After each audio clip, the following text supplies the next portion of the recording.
You are most welcome for the continuous professional development hour on this very time. Today we are going to share with you a very important topic about continuous. We are looking at assessment, and our speaker for today is a specialist from NCDC, Mr. Droti, who is going to share with us. I do not want to waste a lot of time. I therefore take this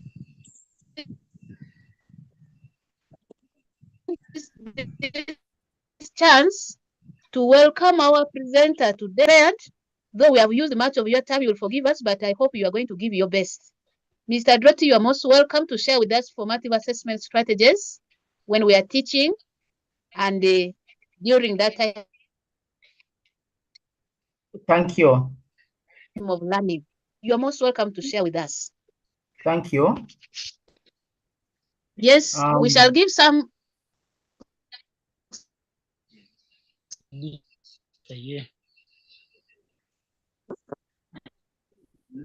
I'm trying to see how to share my slide. Some 5 to 10 minutes towards the end, for you will have some answers to them.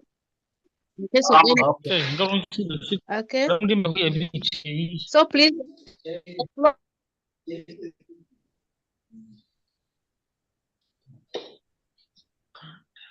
ProDev. Are you seeing the slide? Yes. Assessments during teaching and learning in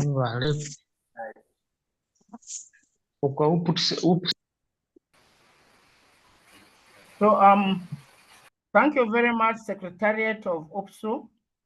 I'm delighted to be with you this evening and to share insights on formative assessment strategies during teaching and learning. I want to appreciate the Secretariat for this kind of organization, which tantamounts to a CPD, which is really very important for our own professional development.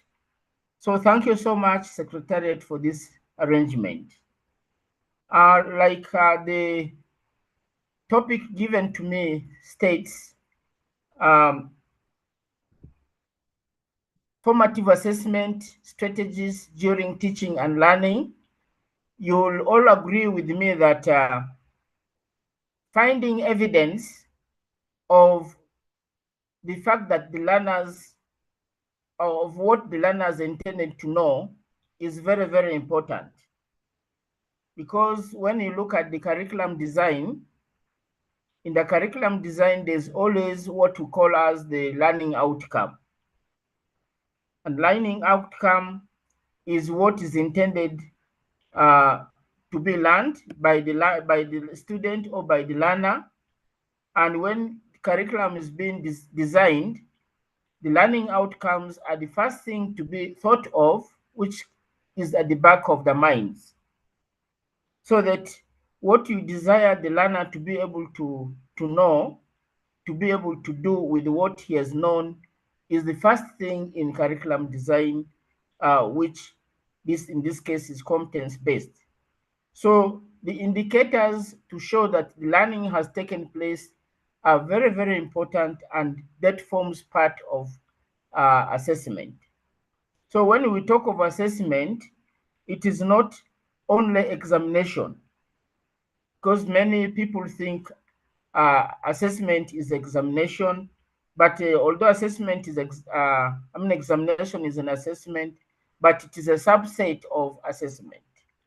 So there are types of assessment we'll be talking about, but here specifically we want to see how can we form a learner, as the name or as the title depicts. Formative means you're forming somebody to be the kind of person you want to be. So we'll be looking or delve into the strategies that can make the kind of student or the kind of learner we want to have. So assessment which is a specifically formative assessment, is employed in order to enhance the learner engagement and also the learning outcomes.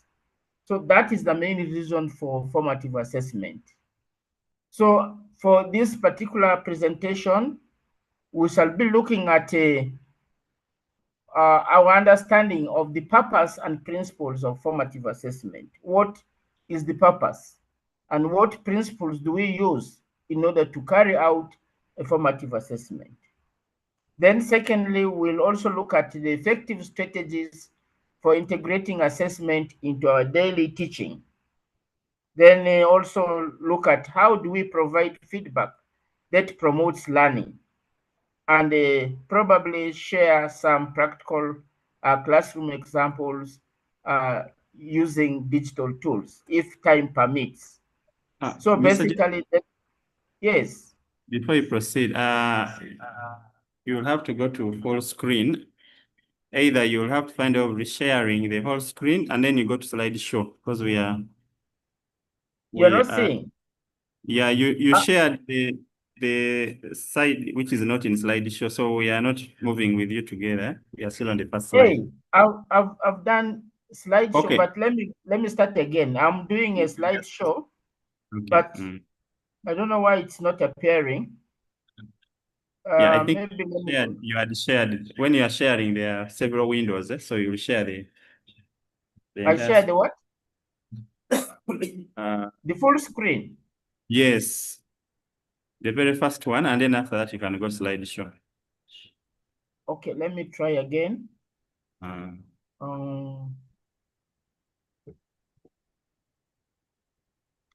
Hold on a bit, let me do that. I said the entire screen? Yes. Okay.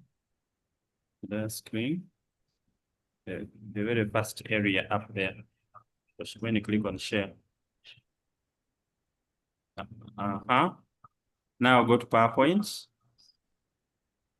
And then go slideshow. PowerPoint. Is it okay? Yes, now go slideshow. Down here, full screen. Is it okay now? You go to view, yeah. It's now okay. Okay. So I was giving the session outcomes, and I've said we'll mainly be looking at why formative assessment and what are the main strategies that we can integrate into the teaching and learning process, and also look at the feedback and how it promotes learning, because most of the time in our traditional approach, we have been doing more teaching than learning taking place. And yet, the main reason why students have come to school is because they want to learn. And that's why in our competence-based curriculum, we emphasize learners rather than students. So when we talk of formative assessment, what is formative assessment?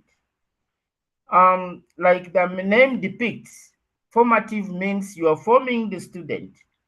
And the full word assessment originates for a Latin word called assidere. I will not be writing it down, but assidere means the teacher sitting beside the learner for purposes of making the learner improve. So that is the meaning of assessment.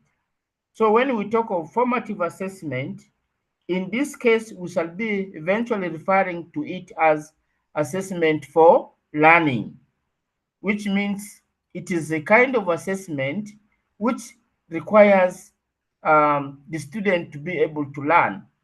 So formative assessment, we say, is an ongoing process where teachers gather evidence of student understanding to adjust instruction and support learning, so that you do it continuously within the classroom. It doesn't come after you have taught your lesson. So it has to be within the classroom, and this provides it can be a form of diagnostic assessment, trying to find out what does the learner already know. So when you are doing formative assessment, which I'm going to refer to as assessment for learning, it must be student-centered or learner-centered. And because the learner is going to be engaged in constructing knowledge from his or her own experiences. So it must come, the learner must be part and parcel of the assessment.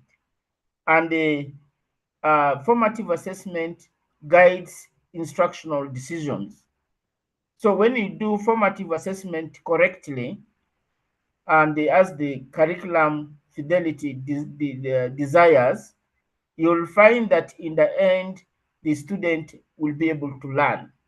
So formative assessment is actually that. So when you are carrying out formative assessment before you teach, you must really plan for it. And it must be derived from the learning outcome. I think you still remember when we write our learning outcomes, which are statements which give the understanding, the knowledge, skills, and values in a context where we want to find what the learner should be able to do with these things I've just mentioned to solve a societal problem. So the learning outcomes are statements which are meant for by the designer to see what can the learner be able to do with this knowledge. And then what is the evidence? What are the indicators? So when you're checking for evidence to see whether the learner has achieved the expected learning outcome or not, that means you are doing assessment. So when you do it within the classroom, it forms what we call as the formative assessment. So formative assessment prepares the learners and makes the learner improve and in his or her achievement of the concepts that we want this learner to learn. So that is what we call as formative assessment. I have an illustration there, which you'll be able to see. When you are teaching, you must be able to assess, to find evidence. You reflect on what the learners have attained so that you can improve your teaching. So in assessment, reflection is key because if you ask the students to reflect on what they have learned and they say, I can be able to do this, then it means they're competent and they can proficiently do what they want. In case they have not, they have said, I have a challenge here, then you can adjust and plan again to teach the lesson in a better way by choosing appropriate methods and techniques, again, to probably support the students who have not attained. So formative assessment is that, and it makes sure that no student is left behind. Because if you just continue to teach without finding indicators, whether the indicators have been achieved or not, or checking their learning, then you'll go with those who can and leave a number of students behind. So that is what formative assessment is. But it takes place within the classroom, not after the lesson. The opposite of formative assessment is summative assessment. So, like I said, a formative assessment, we call it assessment for learning. And it is an ongoing process of teaching and learning, which guides teaching and provides feedback and ensures that the learner is involved in the process of the assessment so that the learner is able to improve in performance and in achievement. So there are a number of forms of assessment, a number of ways of doing formative assessment, which I will shortly come to. But I've said that formative assessment, the opposite is summative assessment, which we also refer to as assessment of learning, and it comes at the end when learning has already taken place. So you can see that summative assessment does not contribute so much to the improvement of learner achievement, because it is coming at the end. So learner will not be able to know where I went wrong, where is the gap, and even then the teacher will not be able to know where the learner went wrong. So you are coming at the end of the teaching and learning process, and that probably does not contribute so much to the achievement of the learner. So usually it comes at the end of the term, and it measures the overall achievement and assigns grades. So it's basically teacher driven, and the student has no control over it. So this is what the difference between the formative assessment and summative assessment are. So you can see which of these two forms of assessment have you been doing. So one of the biggest differences is that one is an ongoing process and takes place within the classroom, teaching and learning process, but the other one comes at the end of it. So if I may ask, where would you place beginning of term exams, which many schools are fond of, or mid-term, or end of topic, like we give activities of integration? Where will you put these? Are they formative assessments? Do they have an impact on students' achievement? Those are the questions for you to reflect on. So basically, what goes within the class to improve the learner's achievement is more encouraged than what comes at the end of the term. And for example, the beginning of term, when students have not learned, what are you particularly going to be assessing and giving feedback to? So we need to reconsider how we do assessment, and more so formative assessment, which is meant for improvement purposes for the learner, and also to help the teacher to decide what strategies can I use to help the student who has not grasped the concepts very well. Another important thing that now we want to talk about is the core principles of formative assessment. About five principles are important if you are to carry out formative assessment or assessment for learning, for purposes of ensuring that no child is left behind and you are sure of their achievements within the classroom. So the first thing is the learning intentions and success criteria must be very, very clear. That is the first principle. That means the learning outcomes must clearly bring out the intention of what you want the learner to be able to do with the knowledge. So, or the understanding, or the skills that are gotten. So those are entailed in the learning outcomes, and in the curriculum or in the syllabuses, they are clearly stipulated.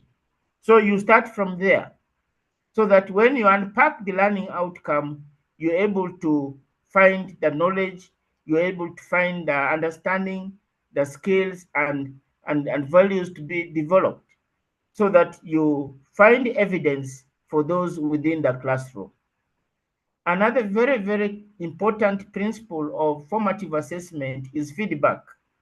So feedback moves the learners forward and makes them to find the gaps in the learning or in learning of the concepts that they're undertaking, so that the feedback here is not a matter of saying good or poor or pull up your socks, but it is a feedback which must be positive, where the learner has not done very well, so that this learner is able to improve. So you give feedback instantly, there and then, because if there are any misconceptions the learner has developed during the process of learning, this learner will be able to correct the misconception. Even you as the teacher, who is in this case the facilitator, will be able to correct the misconception so that it is not carried forward. If any misconception is carried forward because no feedback was given, then this student or this learner will go with that misconception up to the end, and carrying out or going forward with the wrong concept, which is not correct. So feedback is the gist of formative assessment, and it helps both the learner and the teacher. It helps the teacher in a way that the teacher can now plan again to choose the correct methods, the correct materials, the correct techniques of delivering this particular concept. So that is why feedback is key. So it's not only helping the student or the learner, but it's also helping the teacher in this case. Then thirdly, the third principle is that informative assessment, learners must be part and parcel of the teaching and or part and parcel of the assessment. So they must be active participants. How are they going to be active participants? They are going to be active participants when the teacher engages them through asking questions.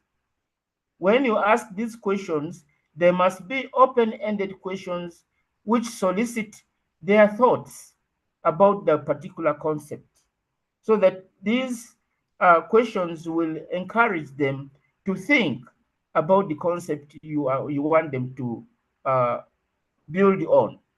So they must be part and parcel of assessment, and you engage them through asking the right questions. I have always said that when you ask the right question, you get the right response or the correct answer. So when you ask right questions to solicit the thoughts of the learners, they'll give it back to you. And in that way, they'll be able to construct the knowledge that you want them to construct, and they will never forget that. The fourth principle of formative assessment is what we call as peer assessment or self-assessment. These are peer assessment, self-assessment, tantamount to what we call as assessment as learning. So when this is encouraged, the students are able to find their weaknesses there and then within the classroom. I have always liked what the teachers of mathematics and teachers of science, teachers of English language do when they're teaching. Sometimes they give the students some exercise, and then they ask them to exchange their books. Then the teacher gives the correct responses, and then they check whether they are correct or not. So each other person or each other learner checks what the other is giving. So in that way, they're able to find the weaknesses after they return the books to the owners. So in that way, you'll find they're able to correct their mistakes there and then. So that is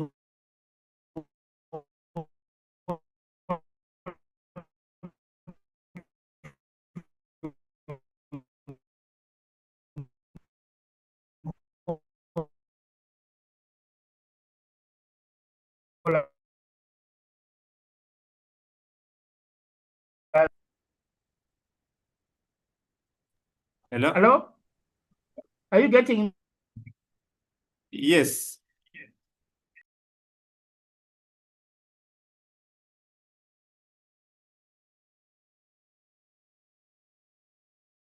Avako, are you hearing me? Hello? Yes, we can hear you. Okay, there's somebody, I'm using my phone, but somebody was calling, and I'm sorry for that. So I'm saying, I'm getting you, but hello? yes. Are you getting me now? So what I was saying, we have 5 important principles to carry out formative assessment, and the last one is where we expect the teachers to adopt teaching based on evidence, so that when you find a student who is not doing well, you support this student within the classroom before you proceed to the next concept. Now we can go to the strategies. Are we there? Hello? We are hearing, we are getting you, sir. Okay, fine, thank you. So the first strategy to implement formative assessment within the classroom is called questioning techniques. You remember when we are teaching and we encourage what we call as triangulation. In triangulation, when you give an activity to the students, you must engage them in a conversation through questioning. So when you ask the correct questions or right questions, they'll be able to give you the information. I would have given live examples if it was live, but I think this one will suffice. So the questioning techniques improve formative assessment. So when you are asking questions, don't ask questions which are closed-ended, which require yes or no answers. The questions must be open-ended, and in that way, it will probe the understanding of the learners and soliciting information from the learners based on how you frame the questions. So learn to ask good questions which are open-ended so that the learners are able to give you a feedback or a response, and the responses will not be varied. Then two, as you ask the questions, don't say, don't first choose a person and then you ask a question and directing it to one particular person. That is not correct. So you use what we call as the wait time. And this wait time after asking the question allows deeper thinking by the learners because the question is open-ended. So it will create critical thinking in the learners. Then you encourage a number of ways in which they ask the questions or respond to the questions. So that is what good questioning technique is. So the principle here is ask the right question, then you get the correct response. For example, you could say, why do you think this method works best? This is an open-ended question. So they'll give you a number of ways in which a particular method they've chosen to do probably an experiment or an investigation they'll be able to give you. So they'll choose a number of ways and then you can, in the end, harmonize their responses. So the first strategy is the good questioning techniques, which must be open-ended, and that encourages critical thinking. The second strategy is what we call as the exit tickets. Are you seeing the picture there? The exit tickets, which is showing a lady receiving cards or tickets from the students at the end of the lesson. These are good ways of also assessing because you will be able to make the students to reflect on what they have learned during the lesson. So they'll be able to tell you. So it is a quick end of lesson reflection tool, and we call it an. So you can ask students to, you can prompt them to ask, by asking them, what one thing have you learned? So they'll be able to say, one thing I've learned today is, then they write and you'll be able to know. So what one question I still have, they'll write the question to you, and then you will know that if somebody is saying, I still have one question which I have not understood, then you'll know that this student has not understood very well. So you plan to support this particular student. Also, the exit tickets can be, you can ask the students to rate the teacher's plan, to rate their understanding on probably what we'll call as the Likert scale of 1 to 5. Probably I agree with you, all these, I understand, I don't understand, and so on. So they'll be able to rate their learning. So this helps the teachers to plan for the next lessons. The exit lessons tickets always come at the end of the lesson. So you can rate whether the students have learned or not. You are checking evidence of learning. Then the third one is what I described as the peer and self-assessment. Here students assess their own or peers' work using a rubric. A rubric is where you are going to have a criteria for assessment, and this criteria will have indicators. So you rate the indicators, the rubric from the highest to the lowest, so that if it is probably about calculations, so you will say the student was able to calculate correctly, giving all the steps. Then the other one, the next rubric step will be answers correctly but missed some steps, and so on up to the last, which will be the most basic. So that is a rubric. So you can ask them to assess their own or their peers' work. If they're assessing their own work, it is self-assessment. If they exchange their books so that they're able to use the rubrics to mark or to check their responses, it is called peer assessment. So this builds what we call as metacognitive awareness. Metacognitiveness is where you reflect on what is it that I have understood? What can I be able to do with what I have learned? So this encourages a responsibility for learning. So what we call as learning to learn is encouraged here. So you can see the learner is able to take responsibility for his. The third strategy. The fourth strategy is what we call as observation and anecdotal records. This is where you will be able to check using probably a rubric or using a checklist. As the students are doing work or doing an activity, you observe the students' participation and collaboration. This is a good approach for noting the generic skills. Are there, like you see in the picture, there are students who are discussing and they're talking. There's another group also. There's a group where there's a mixture of boys and girls, and there's another group of boys alone seated down. So here you are trying to find out what the students are able to do and how they are carrying out. So for you, you keep on taking notes on progress and correct the misconceptions there and then. So if there are any misconceptions, which one was it? Then you note it down. So you are not becoming almost like a policeman. I think on the road you have seen that every policeman has a pen and a notebook. So teachers are meant to be like that. You must have a notebook to note down what is going on within the teaching and learning process. Probably the challenge here is that there may be very many students and you're only one teacher. You can't take notes on every student at a go.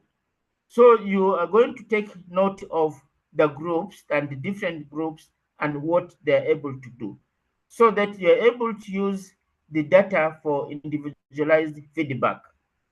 So that is what happens in observation.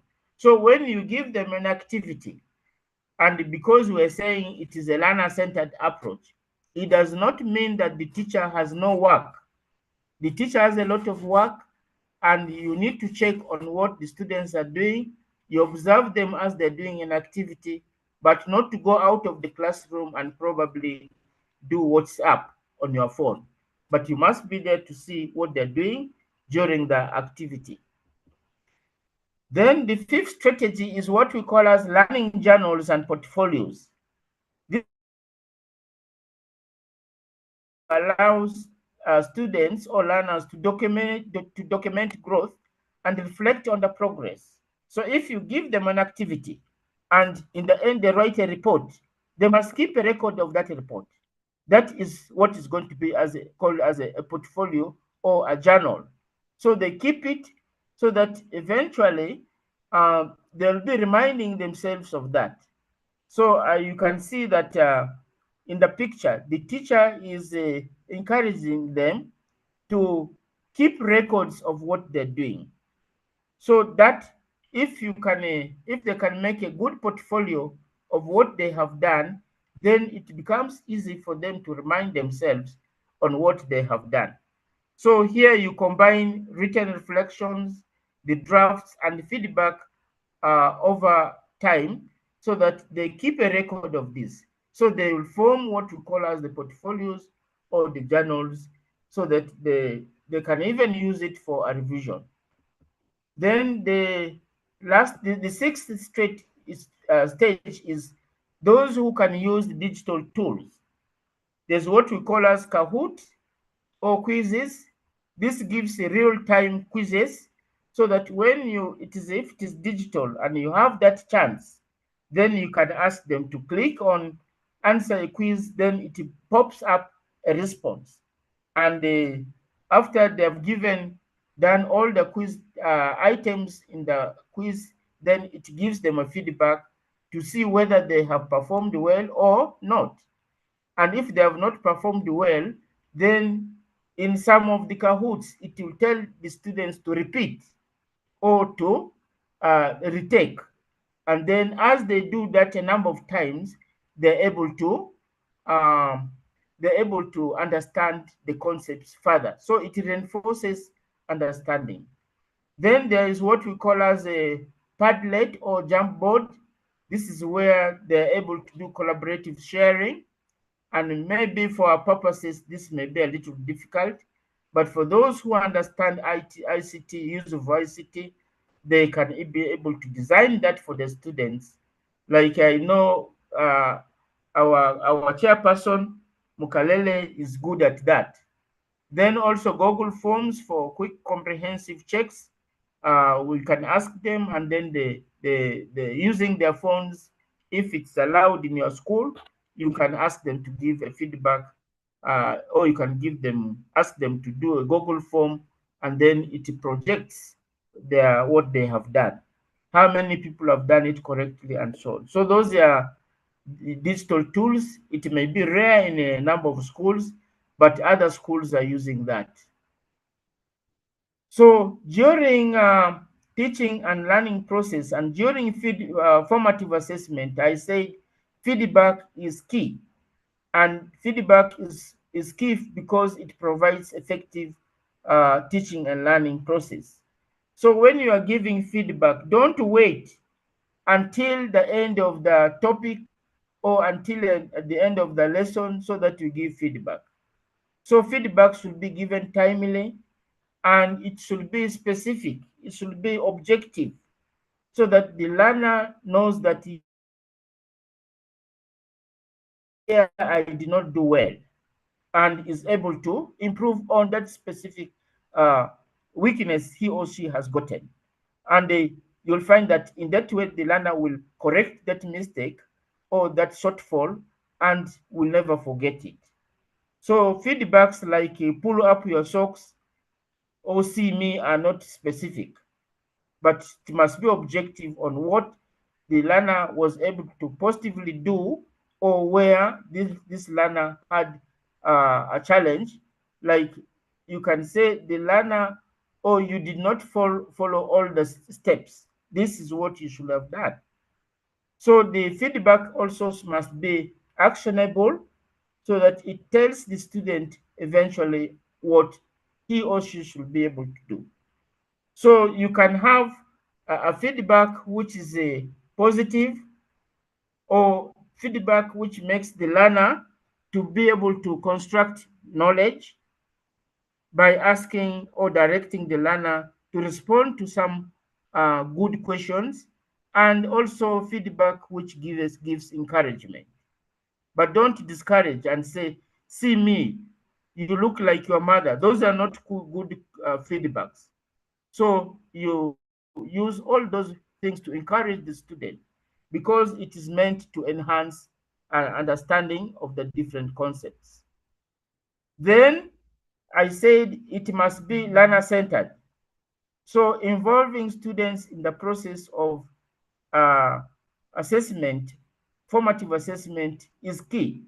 So you share from the beginning, you share the learning goals and success criteria, so that the learners are aware of where they're going and how their success is going to be measured. So in other words, when you do that from the beginning as you are teaching, you give the learning outcome, and you give what you expect them to learn during the process of learning, teaching and learning. Unlike those days where the teacher comes and even hides the notes. Moreover, these notes were copied from a textbook, which was meant to be for the student. But in most cases, a good book, when the teachers find it, they will hide it. So that is not correct. Those are the days for the old curriculum. But in this new curriculum, which is competence-based, we have to be open and support the students. Then two, you encourage the goal setting and reflection. Goal setting is, what do I want to learn and how will I learn it? And how will I be able to know that I have learned? So metacognition or metacognitive reflections are important in self-assessment. So if a student can say, I was not able to do this, and he finds out, why did I not do this? Because probably I did not set a good goal. So reflection is key because it encourages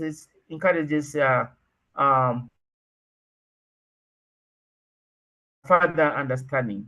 And importantly, you should promote dialogue about the progress so that you find out from the students, like I said in the exit tickets. The exit tickets will give you the students' feeling on how the lesson went. So you encourage them to ask questions. So some teachers, probably, I'm sorry to say this, they do not want students to ask questions. But to asking a question is good because the students will want to know further.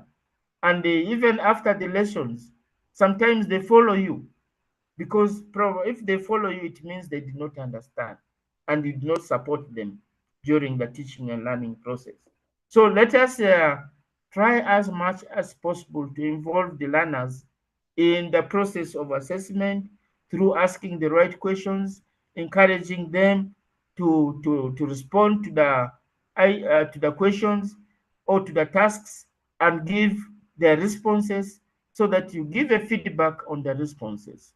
Don't wait to give a feedback until the end of the topic and then give them a test. That ceases to be formative assessment, which improves achievements or performance of the learners. It will eventually become assessment of learning.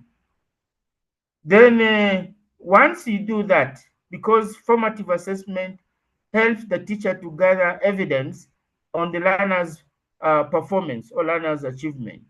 So once you do that, you can now use this assessment data to analyze your lessons and be able to improve on the subsequent lessons that you are going to plan.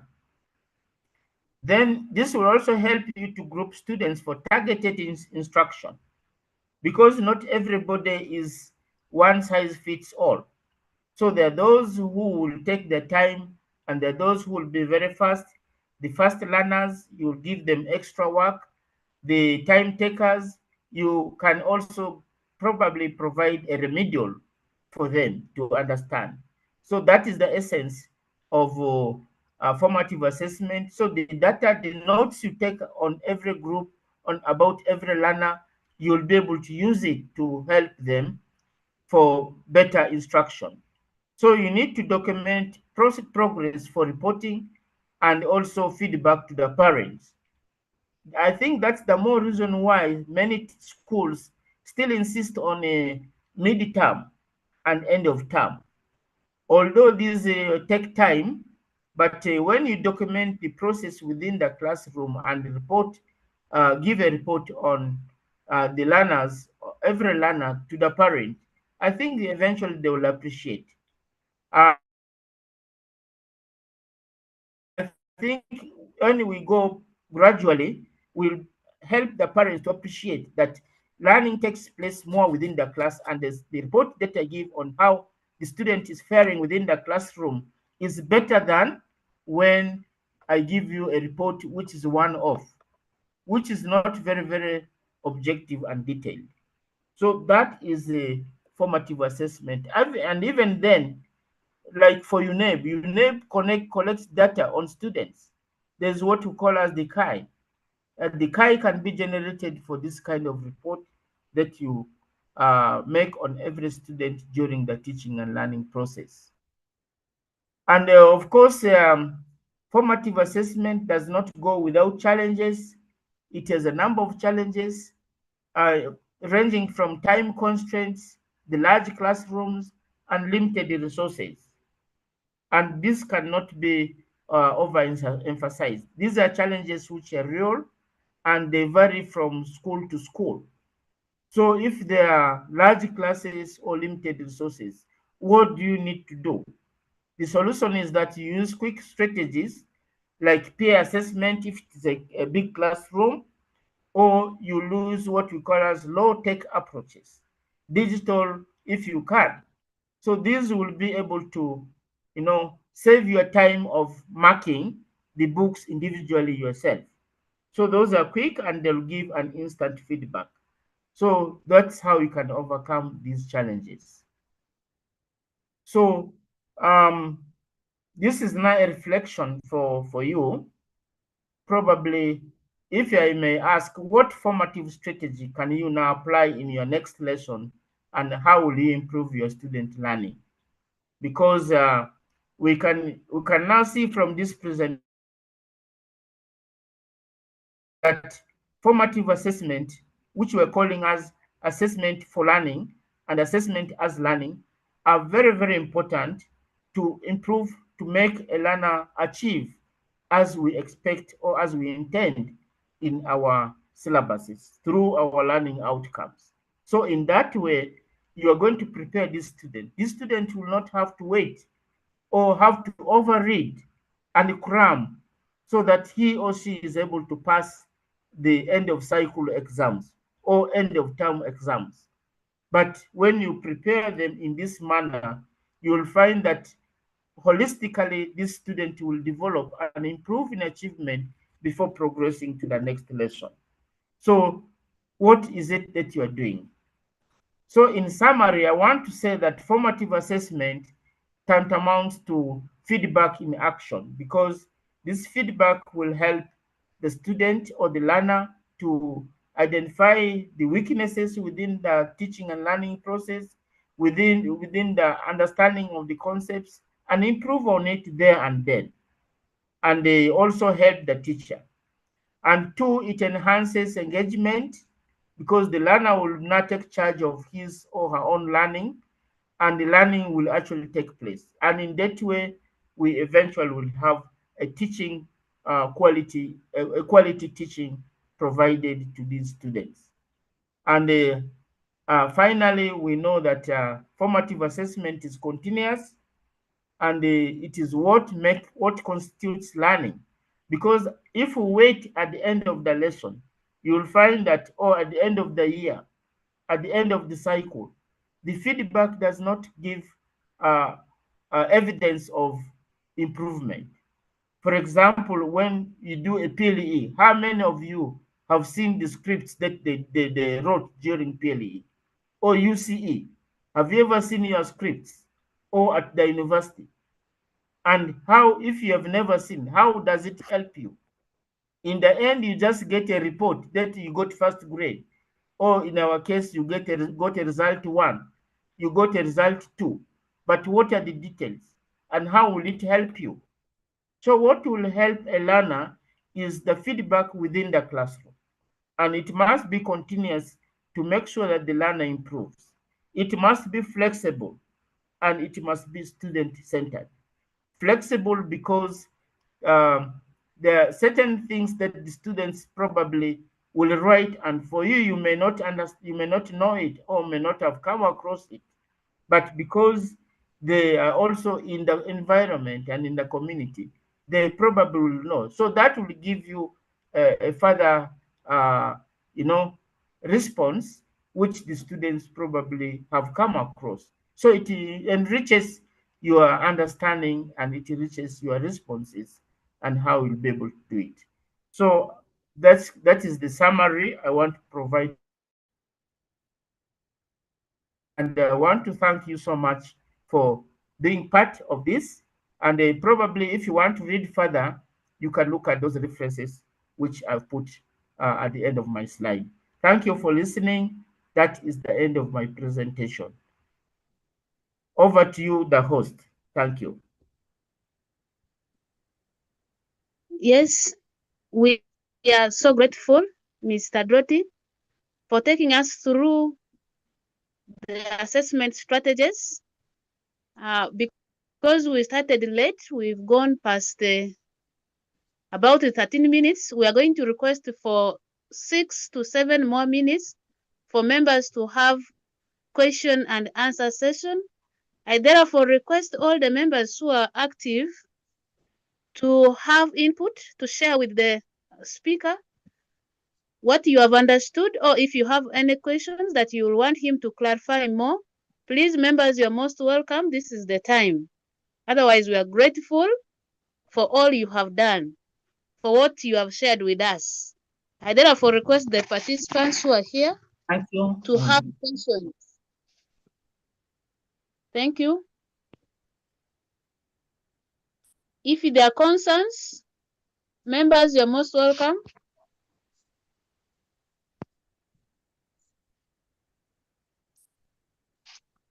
Can see Owin. I'm requesting Mr. Rogers to allow them because I have challenges here with the network. If there is anyone who's raising a hand, please let the person talk.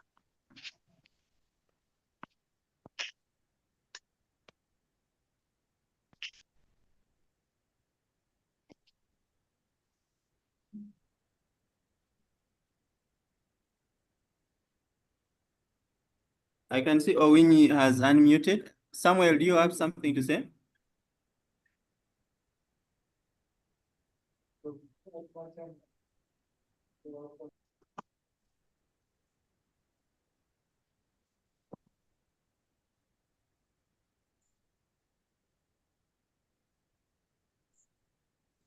Wow.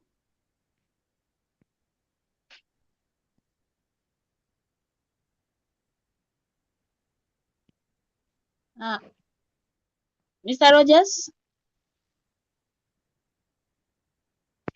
Let Hello? us have Mr. Boaz. Mr. Boaz unmuted. Maybe he can talk. Yes, hello. Hello? Are you able to listen to me? Yes, we are Yes. hearing. Yeah, I think network is disturbing people. I don't know It is how network. Rogers can help us. But you can still share with us your submission. Yeah. Okay, I can listen to you well if you are listening to me. I would like to thank the presenter for tonight. What I wanted to maybe reinforce or reiterate is, as we deliver our lessons, I think we need to know the key components and then success criteria, as he has made mention of. But looks as if people are not cognizant of such, because when you go to deliver a lesson, it may not take this kind of aspect that is there, though it must be silent in the teacher. So my concern is to the presenter, how do we develop this kind of attributes in order to make us develop a well-structured lesson? Thank you. Thank you for your submission. You will give us the feedback. I'm seeing Philip.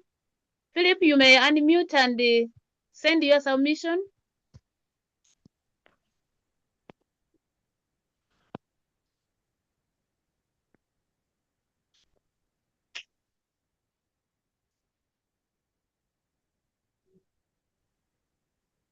Hello?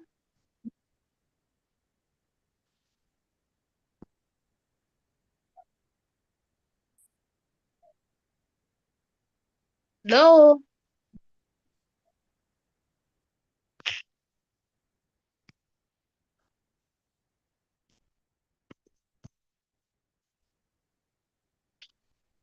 His hand is off. Maybe you can It is respond. off. Okay, thank you, Mr. Winnie, for that question. How do we get the success criteria? You remember I said we start with learning outcomes. And learning outcomes give us what is it that the learner should be able to know, understand, and be able to do. So that is where we are starting from. And to prepare a lesson, you need to have a focus of that lesson by unpacking the learning outcome. When you unpack the learning outcome, it will give you what is the knowledge, when you break down the content into knowledge and understanding, what is it that you are going to have in that particular thing. Then what will be the subject skills to be developed? What will be the generic skills to be developed? That is the essence or the relevance of unpacking a given learning outcome. So to get the success criteria, you must first of all unpack the learning outcome, which will help you design your lesson, and it will also help you to find the indicators, the evidences of achievement. So if you don't unpack your learning outcome and you have a learning outcome like a learner must be able to, at the end of this lesson or at the end of this topic, the learner should be able to operate a light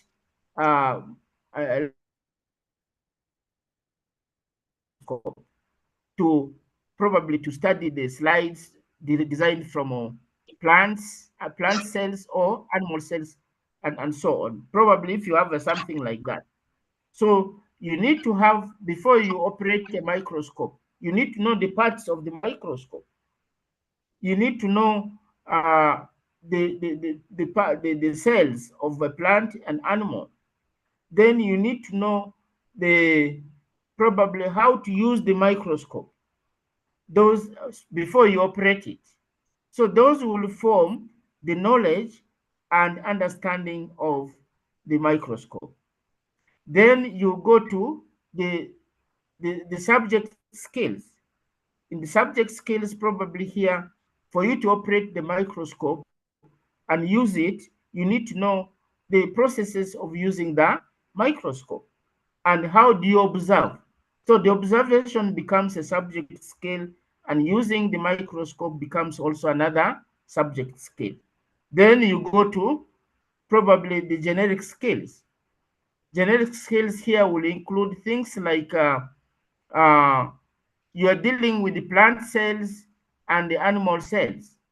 So if you are going to prepare a slide from a plant cell or an animal cell, are you going to destroy all the animals, or you are going to get parts of the animals, or if you're getting the trees or plant cells, are you going to kill all the trees?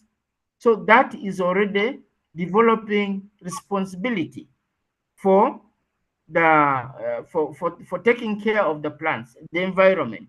It's a genetic skill and it's a cross-cutting issue.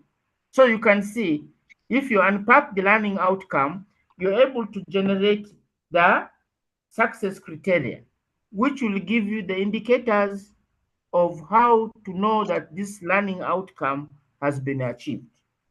That is the best way of coming up with the success criteria for every focused lesson that you're going to design.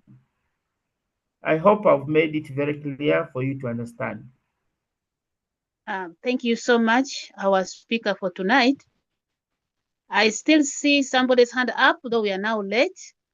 I would request you will give us more time next time so that you educate us more, because we need to be reminded time and over about this competence-based curriculum. I therefore request your time again next time. We started late, but you have taken us through. Somebody is still raising up a hand. I don't know whether there's a burning issue. Mr. Patrick, we are giving you some 2 minutes. Please unmute and share with us in a minute. Yes. Good evening. Good evening. Good evening.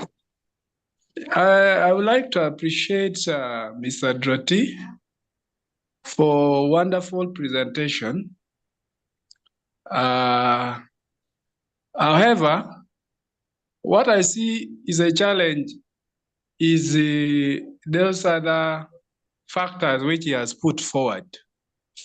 The large number of the classes, then sometimes the issue to do with time, when a teacher is behind the syllabus, and he or she is trying to hurry up, and in that case, a teacher is most likely not to implement the formative assessment strategies.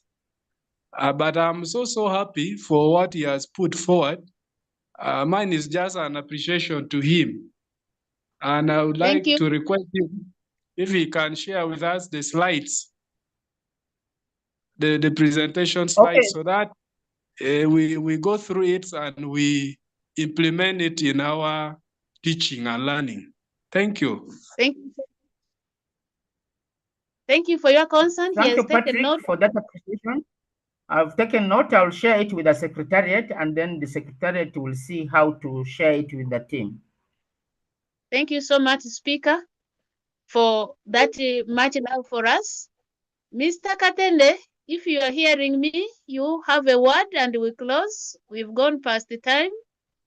And we appreciate whoever has attended this session. For every Thursday, every week, members, let us join in for our ProDev hour, and let's keep encouraging other members, because many have missed, especially today's presentation.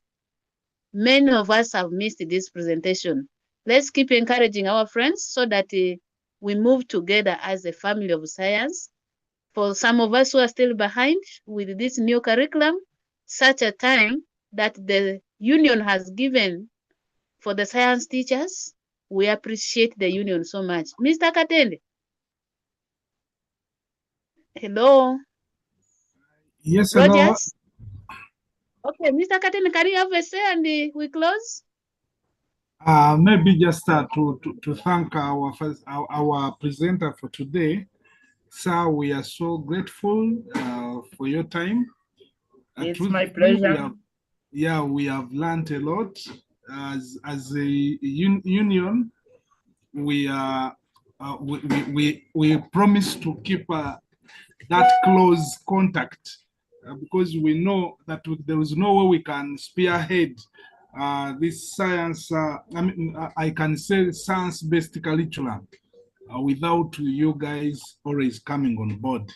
We really appreciate, and I appreciate everyone who has given in his time and data to always be with us here. And I encourage everyone to keep encouraging others that let us always keep here, because we are bringing more and more facilitators who are so resourceful, like Mr. James today. Thank you very much. Thank you so much, Mr. Katende. May you receive our sincere appreciations. Prepare more for us next time. It's my pleasure. I will always be available. Thank you so much. You will also encourage other specialists from NCDC to share with us as well. Thank you. Thank you so much. I'll do that.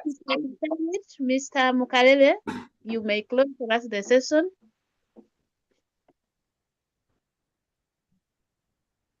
Hello, Rogers. Yes, let us pray. Almighty God, we want to thank you for everyone. We want to thank you for our trainer, Mr. James Droti, and the entire team at NCDC. We want to thank you for all the teachers during this period of exams, and we pray for all the schools that we conclude very well, and pray for a good night for everyone until next time. I pray this through Jesus Christ our Lord. Amen. Amen. Amen. Good night.